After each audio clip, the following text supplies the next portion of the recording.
വർക്കലയിൽ ബൈക്ക് മരത്തിലിടിച്ച് യുവാവ് മരിച്ചു. മരിച്ചത് മുട്ടപ്പലം സ്വദേശി ജിജോ.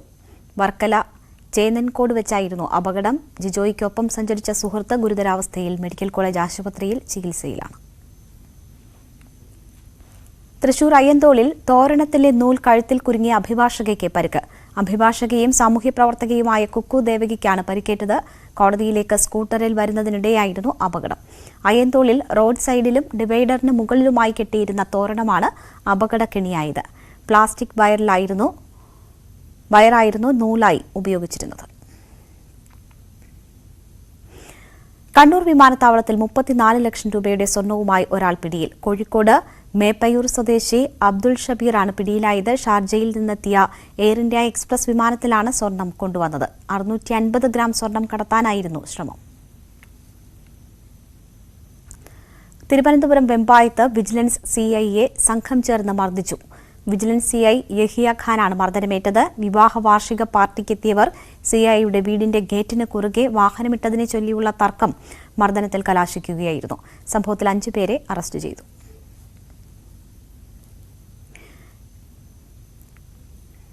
കണ്ണൂർ മട്ടന്നൂർ അയ്യല്ലൂരിൽ പുലിയെ കണ്ടതായി സംശയം.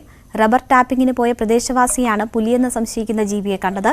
റബ്ബർ തോട്ടത്തിന് സമീപം കുറുനരിയെ കടിച്ചുകൊന്ന നിലയിലും കണ്ടെത്തി. പ്രദേശത്ത് പരിശോധന നടത്തി വനംവകുപ്പ് ക്യാമറകൾ സ്ഥാപിച്ചു. നേരത്തെ ഇപ്പം കഴിച്ച സാധനത്തെ പിടിക്കുക എന്തായാലും ഇന്ന് രാത്രി എന്തായാലും തിരിച്ചു വരും. അതാണോ എന്ന് മനസ്സിലാക്കാൻ വേണ്ടി നമ്മളൊരു ക്യാമറ ഇൻസ്റ്റാൾ ചെയ്യുന്നത്, ക്യാമറ ട്രാപ്പ് ഇൻസ്റ്റാൾ ചെയ്യുന്നത്. അതിൽ രാവിലെ വന്ന് നോക്കി കഴിഞ്ഞാൽ അത് വന്നിട്ടുണ്ട്, അതിൻ്റെ ഫോട്ടോ അതിൽ പതിയും. ബഫർ സോൺ വിഷയത്തിൽ കോടതി ഉത്തരവിന് മുമ്പ് തന്നെ അന്തിമ വിജ്ഞാപനം ഇറങ്ങിയ ദേശീയ ഉദ്യാനമാണ് ഇടുക്കിയിലെ മതികെട്ടാൻചോല. സാറ്റലൈറ്റ് മാപ്പിംഗിൽ ശാന്തൻപാറ പഞ്ചായത്തിലെ 17.5 ചതുരശ്ര കിലോമീറ്ററോളം ജനവാസ മേഖലകളാണ് ബഫർ സോണിൽ ഉൾപ്പെട്ടിരിക്കുന്നത്. 2 വർഷത്തോളമായി മേഖലയിൽ പ്രതിഷേധങ്ങൾ ഉയരുന്നുണ്ടെങ്കിലും പ്രശ്നപരിഹാരം ഉണ്ടായിട്ടില്ല.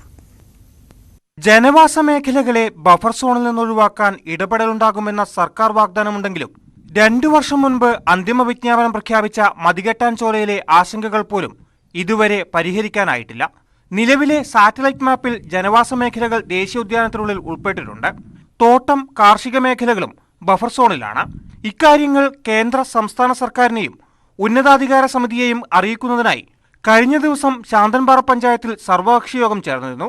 സമിതിയെ ഞങ്ങളുടെ ആശങ്കകൾ ബോധ്യപ്പെടുത്തുകയും അതോടൊപ്പം തന്നെ ഇതിന് പരാതികൾ സമർപ്പിക്കുന്നതിന് ആവശ്യമായ ഹെൽപ്പ് ഡെസ്കുകളും അത്തരം സംവിധാനങ്ങളും കുടുംബശ്രീയെ ഉപയോഗിച്ചുകൊണ്ട് ഇത് ജനങ്ങളെ ബോധ്യപ്പെടുത്തുന്നതിന് ആവശ്യമായ നടപടിക്രമങ്ങളിലേക്ക് ശാന്തൻപാറ ഗ്രാമപഞ്ചായത്ത് പോകുന്നതിന് വേണ്ടിയിട്ടാണ് ഇന്ന് ഇത്തരം ഒരു സർവകക്ഷി യോഗം വിളിച്ചു ചേർത്തിട്ടുള്ളത്. മതികെട്ടാൻചോല ദേശീയോദ്യാനം സംബന്ധിച്ച് അന്തിമ വിജ്ഞാപനം ഇറക്കാതെയാണ് ബഫർ സോൺ നിശ്ചയിച്ച് അന്തിമ വിജ്ഞാപനം ഇറക്കിയതെന്ന് ചൂണ്ടിക്കാട്ടി പഞ്ചായത്ത് കോടതിയെ സമീപിച്ചെങ്കിലും ഇതും എങ്ങുമെത്തിയില്ല. ന്യൂസ് 18 ഇടുക്കി. വർഷങ്ങൾക്ക് മുൻപ് നിർമ്മാണം തുടങ്ങിയ റോഡ് പണി ഇനിയും തീർന്നില്ല. കോതമംഗലം പ്ലാമുടി ഊരംകുഴി റോഡിനാണ് ഈ ഗതികേട്. കോട്ടപ്പടി നെല്ലിക്കുഴി പഞ്ചായത്തുകളുടെ സമഗ്ര വികസനത്തിന് വഴികാട്ടേണ്ട ഊരംകുഴി പ്ലാമുടി റോഡിനാണ് ഈ ദുരവസ്ഥ. പ്രവൃത്തി തുടങ്ങി 5 വർഷം കഴിഞ്ഞിട്ടും പണി പൂർത്തിയാക്കിയില്ല. 2018 16 കിലോമീറ്റർ റോഡ് 22.54 കോടി രൂപ വിനിയോഗിച്ച് പണി തുടങ്ങിയത്. നിലവാരമില്ലാതെ പണിത റോഡിന്റെ പല ഭാഗങ്ങളും ഒലിച്ചുപോയി, കുഴികൾ രൂപപ്പെടുകയും ചെയ്തു. പൊടിയും ചെളിയും റോഡിലെ അപകടങ്ങളും മൂലം നാട്ടുകാർ സഹികെട്ടപ്പോൾ നിരവധി ജനകീയ സമരങ്ങളും ഇവിടെ നടന്നിരുന്നു. കോട്ടപ്പടി പഞ്ചായത്തിലെ പ്ലാമുടി കല്ലുമലക്കയറ്റത്തിൽ പുറമ്പോക്ക് താമസക്കാരെ ഒഴിപ്പിച്ചെടുക്കുന്നതിൽ വന്ന കാലതാമസവും റോഡ് നവീകരണത്തിന് തടസ്സമാവുകയായിരുന്നു. കാട്ടാനശല്യം രൂക്ഷമായ ഈ പ്രദേശത്തെ റോഡിലൂടെയുള്ള യാത്ര വലിയ ദുരിതമായിരിക്കുകയാണെന്ന് പ്രദേശവാസിയായ കുര്യാക്കോസ് പറഞ്ഞു. ഈ റോഡിന്റെ അവസ്ഥ ഒന്നും പറയാതിരിക്കാൻ വെച്ചോ, ഇതിപ്പോ വർഷങ്ങളായി ഇങ്ങനെ കിടക്കണു. ഇവിടെ കാട്ടാനശല്യമൊക്കെയുള്ള സ്ഥലമാണ്. ഇതിലെ രാത്രി സന്ധ്യയായിട്ടൊക്കെ ഇതിലെ വരികയാണെന്നുണ്ടെങ്കിൽ ചിലപ്പോൾ റോഡിലൊക്കെ ആനയൊക്കെ ഉണ്ടാവും. ഇതിലെ വണ്ടി ഓടിച്ചു പോകാനൊന്നും പാരാ. വർഷകാലത്തൊക്കെയാണ് പ്രത്യേകിച്ചും. ഇതിലെ ടൂ വീലറിലൊക്കെ പോണവരൊക്കെ പലപ്പോഴും മറിഞ്ഞിടും. സ്കൂട്ടറൊക്കെ ആണെങ്കിൽ ഒന്നും പറയണ്ട, അതിലൊക്കെ ഓടിച്ചാൽ കൊണ്ടുപോകാനേ പറ്റില്ല. ആ അവസ്ഥയിലാണ് കിടക്കുന്നത്. ഇതിപ്പോൾ വർഷങ്ങളായി ഇങ്ങനെ കിടക്കണു. ആദ്യമൊക്കെ സംഗതി ഇത് പുറമൊക്കെ ഒഴിപ്പിക്കാനാണെന്ന് നമുക്ക് പറഞ്ഞുകൊണ്ട് കിടന്നു. അത് ഒഴിപ്പിച്ച് കഴിഞ്ഞിട്ടും ഇപ്പോൾ റോഡ് നന്നാക്കണില്ല, അങ്ങനെ തന്നെ എടുക്കുകയാണ് ഈ ഒരു കയറ്റം മാത്രം. നിർമ്മാണത്തിൽ ഇത്രയേറെ അപാകതകൾ ഉണ്ടായിട്ടും പരിഹരിക്കാൻ അധികൃതർ തയ്യാറായിട്ടില്ലെന്നാണ് ആക്ഷേപം. നിർമ്മാണത്തിലെ പിഴവിൽ അന്വേഷണം ആവശ്യപ്പെട്ട് നാട്ടുകാർ വിജിലൻസിൽ പരാതി നൽകിയിട്ടുണ്ട്. ഈ റോഡ് ചെയ്ത വർക്കുകൾ തന്നെ പൊളിഞ്ഞ് റോഡ് ടാറ് ഒഴുകിപ്പോയ അവസ്ഥയിലാണ്. ഇതിനെതിരെ ഞാൻ പരാതി കൊടുത്തിരുന്നു. കിഫ്ബിക്കും കോടതിയിൽ ഉൾപ്പെടെ ഇതിൻ്റെ പരാതി നിലനിൽക്കുന്നുണ്ട്. കിഫ്ബി ഒരു റെക്ടിഫിക്കേഷൻ കൊടുത്തിട്ടുണ്ട്. ഈ റോഡ് പോയ ഭാഗങ്ങൾ പൂർണ്ണമായിട്ടും പൊളിച്ച് രണ്ടാമത് പണിയണം എന്ന രീതിയിലാണ് കിഫ്ബിയുടെ റെക്ടിഫിക്കേഷൻ വന്നിരിക്കുന്നത്. പക്ഷേ കോൺട്രാക്ടർ ഇത് പണിയാനുള്ള മനസ്സ് കാണിക്കുന്നില്ല. ന്യൂസ് 18 കോതമംഗലം. കാർഷിക കേരളം.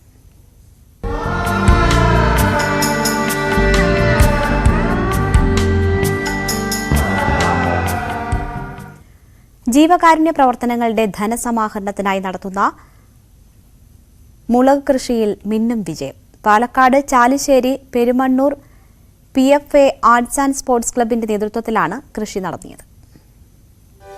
ജീവകാരുണ്യ പ്രവർത്തനങ്ങളുടെ ധനശേഖരണാർത്ഥമാണ് ചാലിശ്ശേരി പെരുമണ്ണൂരിലെ PFA arts and sports club പ്രവർത്തകർ മുളക് കൃഷി നടത്തിയത്. തൊഴിലുറപ്പ് പദ്ധതിയിൽ ഉൾപ്പെടുത്തിയാണ് 1/2 ഏക്കർ സ്ഥലത്ത് പച്ചമുളക് കൃഷി ചെയ്തത്. മികച്ച ഉൽപാദനശേഷിയുള്ള സിറ ഇനത്തിൽപ്പെട്ട 400-ലധികം മുളക് ചെടികളാണ് ക്ലബ് അംഗങ്ങൾ നട്ടുപിടിപ്പിച്ചത്. 15 ദിവസത്തെ ഇടവേളകളിൽ മുളകിന്റെ വിളവെടുപ്പ് നടത്താൻ കഴിയുമെന്നതാണ് സിറയുടെ സവിശേഷത. മികച്ച വിളവാണ് കൃഷിയിൽ നിന്നും ലഭിച്ചത്. വിളവെടുപ്പ് കൃഷി ഓഫീസർ സുദർശൻ രാമകൃഷ്ണൻ നിർവഹിച്ചു.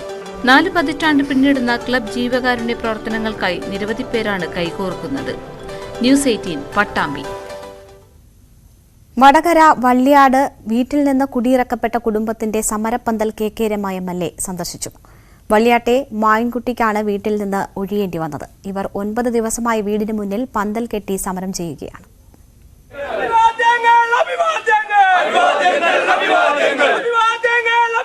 ബ്ലേഡ് മാഫിയയുടെ ഇടപെടലിൽ ജപ്തി ചെയ്ത് കുടിയിറക്കപ്പെട്ടതാണ് മായൻകുട്ടിയുടെ കുടുംബം. ദിവസങ്ങളായി ഇവർ വീടിന് മുന്നിൽ സമരം ചെയ്യുകയാണ്. കുടുംബത്തിന് നീതി ലഭിക്കണമെന്നാവശ്യപ്പെട്ട് വള്ളിയാട് നെല്ലിമുക്കിൽ നടത്തുന്ന ജനകീയ സമരത്തിന് ഐക്യദാർഢ്യം പ്രഖ്യാപിച്ച് KK രമ MLAയും എത്തി. വള്ളിയാട്ടെ വിഷയം നിയമസഭയിൽ ഉന്നയിക്കും. മായൻകുട്ടിയുടെ കുടുംബത്തിന് നീതി ലഭിക്കുന്നതിന് നിയമപരമായും രാഷ്ട്രീയമായും എല്ലാം ചെയ്യുമെന്നും KK രമ പറഞ്ഞു. പലിശ ഉൾപ്പെടെ മുതലും ഉൾപ്പെടെ അവർ കൊടുത്തിട്ടുണ്ട് എന്നുള്ളതാണ് കുടുംബം പറയുന്നത്. പക്ഷേ ആ പലിശ ഉൾപ്പെടെ ഒരിക്കലും അത് മുതലിലേക്ക് പോകുന്നത് അതെല്ലാം പലിശയിലേക്കാണ് വരവേക്കുക. അതായിരുന്നു ഈ മാഫിയയുടെ ഒരു പ്രധാനപ്പെട്ട സംഭവം എന്നുള്ളത് നമുക്കറിയാം. എപ്പോഴും പൈസ വാങ്ങും, കടം വാങ്ങിക്കഴിഞ്ഞാൽ അവർ ഓരോ മാസവും അല്ലെങ്കിൽ ആഴ്ച, ചിലപ്പോൾ ആഴ്ചക്കായിരിക്കും പലിശ വാങ്ങുക, ചിലപ്പോൾ മാസത്തിലായിരിക്കും, ചിലപ്പോൾ ദിവസത്തിൽ പലിശ വാങ്ങും. അങ്ങനെ വാങ്ങി ആളുകളെ മുഴുവൻ ഈ തരത്തിലേക്ക് ദാരിദ്ര്യത്തിന്റെ പടുകുഴിയിലേക്ക് തള്ളിവിടാൻ വേണ്ടിയിട്ടുള്ള എല്ലാ ശ്രമങ്ങളും ഇവരുടെ ഭാഗത്തു നിന്നുണ്ടാവുകയാണ്. അവസാനം ആ കുടുംബം ആത്മഹത്യയിലേക്കോ വഴിയാധാരമാകുന്ന ഒരു അവസ്ഥയാണ് പിന്നീട് നാം കാണുക. കുടുംബത്തിന്റെ ദുരിതം മനസ്സിലാക്കി നിരവധി പേർ സമരപന്തൽ സന്ദർശിക്കാനെത്തുന്നുണ്ട്. ന്യൂസ് 18 വടകര. ഉന്നത വിജയം നേടിയ വിദ്യാർത്ഥികൾക്ക് ക്യാഷ് അവാർഡ് നൽകി മാതൃകയായി ഒരു ക്ഷേത്രം. 8 ലക്ഷം രൂപയുടെ ക്യാഷ് അവാർഡാണ് വടകരയിലെ കല്ലേരി കുട്ടിച്ചാത്തൻ ക്ഷേത്രം നൽകിയത്. ക്ഷേത്ര വരുമാനം മാത്രം ഉപയോഗിച്ചാണ് അവാർഡ് നൽകിയത്. കടത്തനാട്ടിലെ പ്രമുഖ ക്ഷേത്രങ്ങളിലൊന്നാണ് കല്ലേരിയിലെ കുട്ടിച്ചാത്തൻ ക്ഷേത്രം. ഉന്നത വിജയം നേടിയ 800ഓളം വിദ്യാർത്ഥികളെയാണ് ക്ഷേത്ര കമ്മിറ്റിയുടെ നേതൃത്വത്തിൽ അനുമോദിച്ചത്. 8 ലക്ഷം രൂപയുടെ ക്യാഷ് അവാർഡും വിദ്യാർത്ഥികൾക്ക് നൽകി. ക്ഷേത്രത്തിൽ ലഭിക്കുന്ന വരുമാനം മാത്രം ഉപയോഗിച്ചാണ് ഈ മാതൃകാ പ്രവർത്തനം. ജനങ്ങൾ ക്ഷേത്രത്തിലേക്ക് നൽകുന്ന പൈസ തന്നെ ക്ഷേത്രത്തിൽ എത്തുന്ന ജനങ്ങൾക്ക്, അതായത് പാവപ്പെട്ടവരായാലും രോഗികൾക്കായാലും ക്ഷേത്രത്തിൻ്റെ മിച്ചം വരുന്ന പൈസയാണ് ഇവർക്ക് വീതിച്ചു കൊടുക്കുന്നത്. അതൊരു വർഷം 125ഓളം രോഗികൾക്ക് സഹായധനം നൽകുന്നുണ്ട്. ആതുര ശുശ്രൂഷ രംഗത്തും ക്ഷേത്രം കമ്മിറ്റി സജീവമാണ്. മെഡിക്കൽ ക്യാമ്പ് സംഘടിപ്പിക്കുക, നിർധന രോഗികളെ സഹായിക്കുക, റേഷൻ എത്തിച്ചു നൽകുക തുടങ്ങി നിരവധി മാതൃകാ പ്രവർത്തനമാണ് ക്ഷേത്രം കമ്മിറ്റി ചെയ്തുവരുന്നത്. കോവിഡ് കാലത്തും പ്രളയകാലത്തും സർക്കാരിന്റെ ദുരിതാശ്വാസ നിധിയിലേക്കും കമ്മിറ്റി വലിയൊരു തുക സംഭാവന ചെയ്തിരുന്നു. ന്യൂസ് 18 വടകര. ഏതൊരു സാഹചര്യത്തിലും സാഹിത്യകാരന് എഴുതാൻ കഴിയണമെന്ന് ബുക്കർ പ്രൈസ് ജേതാവ് ഗീതാഞ്ജലി ശ്രീ. എഴുത്തിൽ സ്ത്രീ എന്ന നിലയിൽ ഒരു വിവേചനവും ഉണ്ടായിട്ടില്ല. വടകര മടപ്പള്ളി കോളേജ് സംഘടിപ്പിച്ച എഴുത്തുകാരന്റെ ഉത്തരവാദിത്വം എന്ന വിഷയത്തിൽ സംസാരിക്കുകയായിരുന്നു അവർ. MR നാരായണക്കുറുപ്പ് സ്മാരക പ്രഭാഷണ പരമ്പരയ്ക്കാണ് എഴുത്തുകാരിയും ബുക്കർ പ്രൈസ് ജേതാവുമായ ഗീതാഞ്ജലി ശ്രീ മടപ്പള്ളി ഗവൺമെന്റ് കോളേജിൽ എത്തിയത്. ഏത് സാഹചര്യത്തിലും എഴുതാൻ സാഹിത്യരംഗത്തുള്ളവർക്ക് കഴിയണം. ഭയത്തിന്റെയും സന്തുഷ്ടിയുടെയും സൗഹൃദത്തിന്റെയും ശത്രുതയുടെയും സാഹചര്യത്തിൽ എഴുതാൻ സാഹിത്യകാരന്മാർ തയ്യാറാകണമെന്ന് ഗീതാഞ്ജലി ശ്രീ അഭിപ്രായപ്പെട്ടു. എഴുത്തുകാരനും സമൂഹവും തമ്മിലുള്ള ബന്ധം സ്നേഹത്തിലും പരസ്പര ബഹുമാനത്തിലും ആയിരിക്കണം. We all need to think about jointly the relationship of the writer and society based on love and mutual respect and full of fun, freedom, and hope and bonding.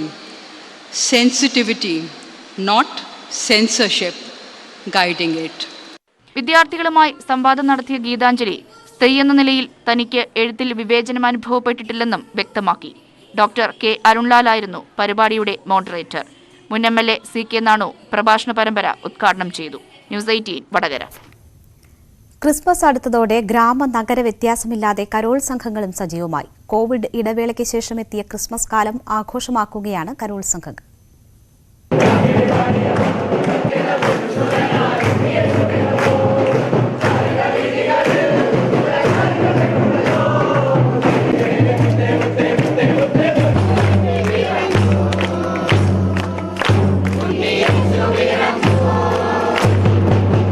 ആഘോഷങ്ങളിൽ ഒത്തുചേരാൻ കഴിയാത്തവരുടെ സന്തോഷത്തിലേക്കുള്ള മടങ്ങിവരവായി മാറുകയാണ് ഈ ക്രിസ്മസ് കാലം. രാത്രികാലങ്ങളിൽ കരോൾ ഗാനങ്ങളുടെ അകമ്പടിയോടെ Christmas പാപ്പമാരടങ്ങിയ Carol സംഘങ്ങൾ വീടുകളിലെത്തുകയാണ്. Covid കാലത്തിന് ശേഷം മാസങ്ങൾ നീണ്ട പരിശീലനത്തിനൊടുവിലാണ് ഓരോ കരോൾ സംഘവും ക്രിസ്മസ് കാലം ആഘോഷമാക്കുന്നത്.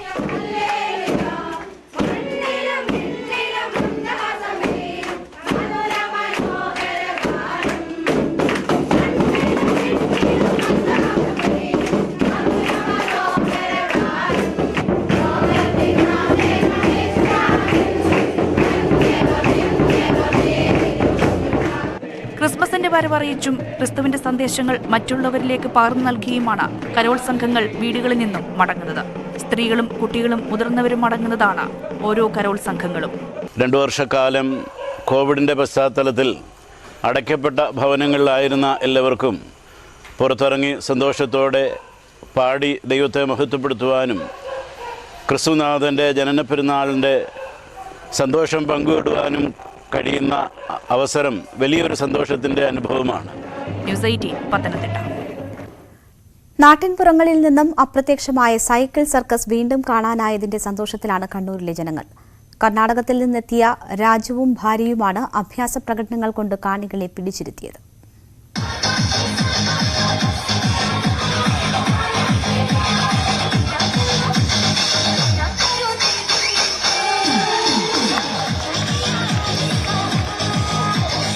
കഴിഞ്ഞ ജൂണിലാണ് മൈസൂരിൽ നിന്ന് രാജുവും ഭാര്യ പ്രീതിയും സൈക്കിൾ സർക്കസ് പ്രദർശനവുമായി യാത്ര ആരംഭിച്ചത്. പല ഇടങ്ങളിൽ അഭ്യാസ പ്രകടനം നടത്തിയാണ് ഒടുവിൽ കണ്ണൂരിൽ എത്തിയത്.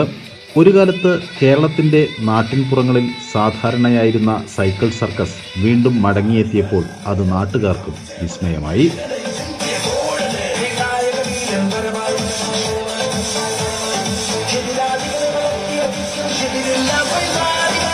ജനങ്ങളിൽ നിന്ന് നല്ല പ്രതികരണം ലഭിച്ചതിന്റെ സന്തോഷത്തിലാണ് രാജു. ഇപ്പോൾ ചെറിയ നാടപ്രദേശത്തിൽ നല്ല സപ്പോർട്ടുണ്ട് നമ്മൾക്ക്. അങ്ങനെ ഒരു ചെറിയ നാടപ്രദേശത്തിൽ പരിപാടിയുണ്ട്. ചെറിയ ഗ്രാമത്തിൽ ഒരു രണ്ട് ദിവസം ഒരു നാടിൽ 2 ദിവസം പരിപാടി നല്ല സപ്പോർട്ടുണ്ട്. ടിക്കറ്റ് ഇല്ല, ഓപ്പൺ പരിപാടി. എല്ലാ നാടിലും ഒരു 2 ദിവസം പരിപാടിയുണ്ട്.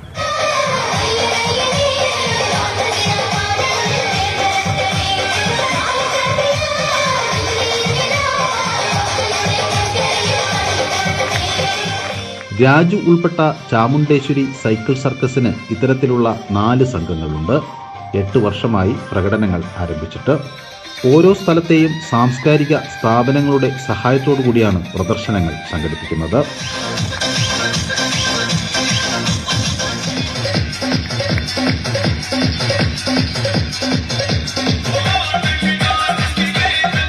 ക്യാമറമാൻ സുമേഷ് മോറാഴയ്ക്കൊപ്പം മനു ഭരത്, ന്യൂസ് 18 കണ്ണൂർ. തൊഴിലന്വേഷകർക്ക് വഴികാട്ടാനായി മലപ്പുറം വണ്ടൂർ പോരൂർ ഗ്രാമപഞ്ചായത്ത് മെഗാ തൊഴിൽമേള സംഘടിപ്പിച്ചു. MP രാഹുൽ ഗാന്ധി ദത്തെടുത്ത പോരൂർ ഗ്രാമപഞ്ചായത്തും ICT അക്കാദമി കേരളയും ഫ്യൂച്ചർ ലീപ് കൊച്ചിയും സംയുക്തമായാണ് തൊഴിൽമേള നടത്തിയത്. ചെറുകോട് ഗവൺമെന്റ് ഹയർ സെക്കൻഡറി സ്കൂളിൽ നടന്ന മേളയിൽ 1000-ലധികം പേർ പങ്കെടുത്തു. ഉദ്യോഗാർത്ഥികൾക്ക് അവരുടെ വിദ്യാഭ്യാസ യോഗ്യതയ്ക്കും പ്രവൃത്തി പരിചയത്തിനും അനുയോജ്യമായ 2000-ലധികം തൊഴിലവസരങ്ങളുമായി 50-ലധികം കമ്പനികൾ പോരൂരിലെ നിയോഗ് മെഗാ തൊഴിൽമേളയിൽ പങ്കെടുത്തു. മുൻകൂട്ടി രജിസ്റ്റർ ചെയ്യാൻ കഴിയാത്തവർക്ക് തൊഴിൽമേളയിൽ സ്പോട്ട് രജിസ്ട്രേഷൻ ഏർപ്പെടുത്തിയിരുന്നു. ഉദ്യോഗാർത്ഥികൾ തൊഴിൽമേളയെ പരമാവധി പ്രയോജനപ്പെടുത്തിയതായി ഗ്രാമപഞ്ചായത്ത് പ്രസിഡന്റ് B റാഷിദ് പറഞ്ഞു. മലപ്പുറം ജില്ലയിലെ വിവിധ ഭാഗങ്ങളിൽ നിന്ന് തൊഴിൽമേളയിലെത്തുന്ന ഉദ്യോഗാർത്ഥികളുടെ എണ്ണം നമുക്ക് അതിശയിപ്പിക്കുന്നതാണ്. ഒരു ഉദ്യോഗാർത്ഥി ഇവിടെ എത്തിക്കഴിഞ്ഞാൽ അവർക്ക് എല്ലാ കമ്പനികളുടെയും ഇൻ്റർവ്യൂവിനെ അറ്റൻഡ് ചെയ്യാം. ഉയർന്ന ശമ്പളത്തോടു കൂടിയുള്ള ജോലികളാണ് ഓരോ കമ്പനികളും ഓഫർ ചെയ്യപ്പെട്ടിട്ടുള്ളത്. തൊഴിൽ മേള AP അനിൽകുമാർ MLA ഉദ്ഘാടനം ചെയ്തു. സ്ത്രീകളായിരുന്നു മേളയിൽ എത്തിയവരിൽ അധികവും. ഇവിടെ കണ്ട സങ്കടമായ കാഴ്ച എന്ന് പറഞ്ഞാൽ നല്ല ക്വാളിഫിക്കേഷനുള്ള ഇപ്പോൾ BTech ഉള്ള ഒരാളാണെന്നുണ്ടെങ്കിലും ഒരു 10ാം ക്ലാസ് യോഗ്യതയുള്ള ക്വാളിഫിക്കേഷനിൽ പോയിട്ട് ഇൻ്റർവ്യൂ അറ്റൻഡ് ചെയ്യുന്നുണ്ട്. അപ്പോൾ എങ്ങനെയെങ്കിലും ഒരു ജോലി കിട്ടിയാൽ മതി എന്നുള്ള ഒരു ഇതിലാണ് ഇവർ വരുന്നത്. എന്താ പറയുക, നമ്മൾ ഇങ്ങനെ ജോബ് ഫെയർ എല്ലാ പഞ്ചായത്തുകളും നടത്തുകയാണെന്നുണ്ടെങ്കിൽ നമ്മളുടെ നാട്ടിൽ ഓരോ ആൾക്കാർക്കും ജോലി കിട്ടും. വിവിധ ജോലികളിൽ തെരഞ്ഞെടുക്കപ്പെട്ടവരുടെ പേര് വിവരങ്ങൾ പ്രസിദ്ധീകരിച്ചാണ് തൊഴിൽ മേള സമാപിച്ചത്. ന്യൂസ് 18 വണ്ടൂർ. ദുരന്ത നിവാരണ പ്രവർത്തനങ്ങളിൽ ട്രാൻസ്ജെൻഡർ വിഭാഗത്തെയും ഉൾപ്പെടുത്തുന്നു. Transgender and queer inclusive disaster risk reduction എന്ന പേരിൽ പുതിയ പദ്ധതിക്ക് രൂപം നൽകി. ബുധൻ വ്യാഴം ദിവസങ്ങളിൽ 2 ദിവസത്തെ ക്യാമ്പ് തിരുവനന്തപുരത്ത് നടക്കും.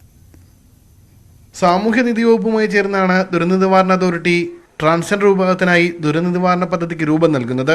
ദുരന്ത സാധ്യത കുറയ്ക്കാനുള്ള തയ്യാറെടുപ്പും പ്രതികരണവും മനുഷ്യാവകാശത്തിൽ അധിഷ്ഠിതമായിരിക്കണമെന്ന സമീപനത്തിന്റെ അടിസ്ഥാനത്തിലാണ് ഏറ്റവും പുതിയ പദ്ധതി. ദ്വിദിന ക്യാമ്പിൽ ട്രാൻസ്ജെൻഡർ വിഭാഗത്തിന്റെ ആശയങ്ങൾ കേൾക്കും. അതിനുശേഷമാകും പദ്ധതിക്ക് രൂപരേഖ തയ്യാറാക്കുക. ഞാൻ എങ്ങനെ അവരെ ഉൾക്കൊള്ളുമെന്ന പദ്ധതി എന്താണ് എന്ന് ചോദിച്ചാൽ അത് വളരെ പ്രിമച്വറാണ് അതിൻ്റെ ഉത്തരം. കാരണം അത് എൻ്റെ മാത്രം ബുദ്ധിയിൽ ഉദിക്കുന്നത് എന്തെങ്കിലും ആയിരിക്കും. അതല്ല ശരിയായ ഒരു സമീപനം. നമ്മൾക്ക് അവരെ കേൾക്കണം. അവരെ ഏതൊക്കെ രീതിയിൽ ഇതിലേക്ക് ഉൾപ്പെടാൻ സാധിക്കുമെന്നുള്ളത് പറയേണ്ടത്.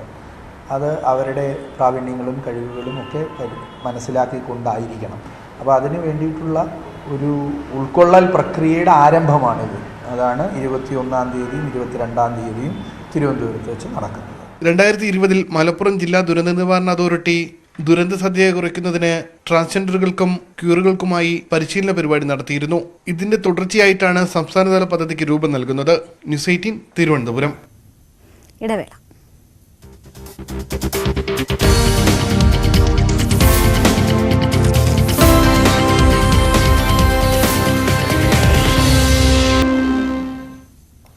അമേരിക്കൻ ജുഡീഷ്യൽ ഡിസ്ട്രിക്ട് കോർട്ട് തെരഞ്ഞെടുപ്പിൽ മലയാളിയുടെ വിജയത്തിളക്കം. കാസർഗോഡ് ബ്ലാൽ സ്വദേശി സുരേന്ദ്രൻ കെ പട്ടേലാണ് ജഡ്ജിയായി തെരഞ്ഞെടുക്കപ്പെട്ടത്. അമേരിക്കയിലെ 240ാം ജുഡീഷ്യൽ ഡിസ്ട്രിക്ട് കോർട്ട് ജഡ്ജായി തെരഞ്ഞെടുക്കപ്പെട്ടിരിക്കുകയാണ് സുരേന്ദ്രൻ കെ പട്ടേൽ. ഡെമോക്രാറ്റിക് പാർട്ടിയുടെ പാനലിലായിരുന്നു മത്സരം. കടുത്ത മത്സരത്തിനൊടുവിൽ 50.01% വോട്ടുകളാണ് സുരേന്ദ്രൻ നേടിയത്. എല്ലാവർക്കും തുല്യനീതി എന്നതായിരുന്നു സുരേന്ദ്രൻ ഉയർത്തിപ്പിടിച്ച മുദ്രാവാക്യം. അമേരിക്കയിലെ ചരിത്രത്തിൽ ഒരു പുതിയ നാഴികക്കല്ല്, ഒരു പുതിയ ഏട് എഴുതി ചേർക്കാൻ ഒരു മലയാളിക്കായി എന്നുള്ളതാണ്. ഒരു കുഗ്രാമത്തിൽ നിന്നും ബളാൽ എന്ന പ്രദേശത്ത് നിന്നും സാധാരണ ഹൈസ്കൂൾ പഠിച്ച് സാധാരണ കുടുംബത്തിൽ ജനിച്ചു വളർന്ന് ഒരു വലിയ യാത്രക്കൊടുവിൽ ആദ്യ മലയാളി, അമേരിക്കയിൽ ആദ്യമായി ഒരു മലയാളി ഡിസ്ട്രിക്ട് ജഡ്ജായി തിരഞ്ഞെടുക്കപ്പെടുന്ന ഒരു വലിയ റെക്കോർഡ് സൃഷ്ടിക്കാൻ ആയി എന്നത് അഭിമാനകരമായിട്ടാണ് ഞാൻ കാണുന്നത്. Balal government high school, Elatherithattu EK Nayanar സ്മാരക ഗവൺമെന്റ് കോളേജ്, പയ്യന്നൂർ കോളേജ് എന്നിവിടങ്ങളിൽ പഠനത്തിന് ശേഷം കോഴിക്കോട് ലോ കോളേജിൽ നിന്നും നിയമബിരുദം നേടി. ഹോസ്തുർഗ് ബാറിൽ അഭിഭാഷകനായി, പിന്നീട് സുപ്രീം കോടതിയിലും പ്രാക്ടീസ് ചെയ്തു. 2007 നഴ്സായ ഭാര്യ ശുഭയോടൊപ്പം അമേരിക്കയിലെത്തിയത്. അമേരിക്കൻ നീതിന്യായ വ്യവസ്ഥയിൽ ആകൃഷ്ടനായ സുരേന്ദ്രൻ 2009 ബാർ എക്സാം പാസ്സായി. University of first law central നിന്നും LLM കരസ്ഥമാക്കിയ അദ്ദേഹം ലോ ഓഫ് അറ്റോർണിയായി പ്രവർത്തിച്ചു വരികയായിരുന്നു. ന്യൂസ് 18 കാസർഗോഡ്. ദർശന പുണ്യം തേടി.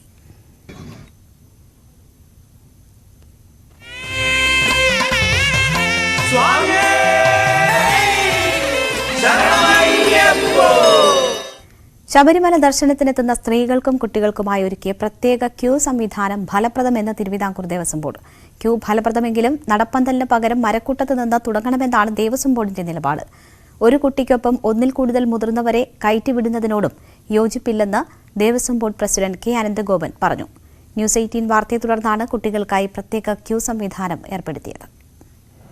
ഒരു പ്രത്യേക സംവിധാനം കുട്ടികൾക്കും പ്രായമായവർക്കും അതുപോലെ ഡിസേബിൾഡ് ആയിട്ടുള്ള ആളുകൾക്കും രോഗികളായിട്ടുള്ള ആളുകൾ അങ്ങനെ ഒരു വിഭാഗത്തിന് പ്രത്യേക ഒരു ക്യൂ. അപ്പോൾ സ്വാഭാവികമായിട്ടും കുട്ടികൾക്ക് അധികം സമയം ക്യൂവിൽ നിൽക്കേണ്ടി വരുന്ന സ്ഥിതിവിശേഷം ഉണ്ടാവില്ല.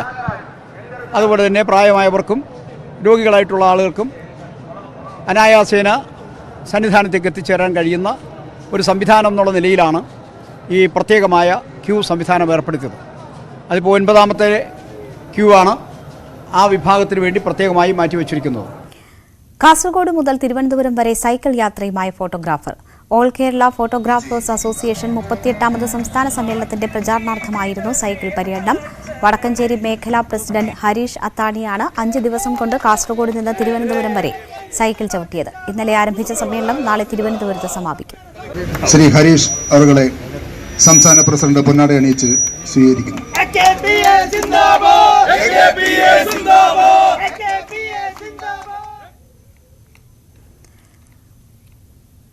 നാട്ടുവർത്തമാനം പൂർണ്ണമാകുന്നു. നമസ്കാരം.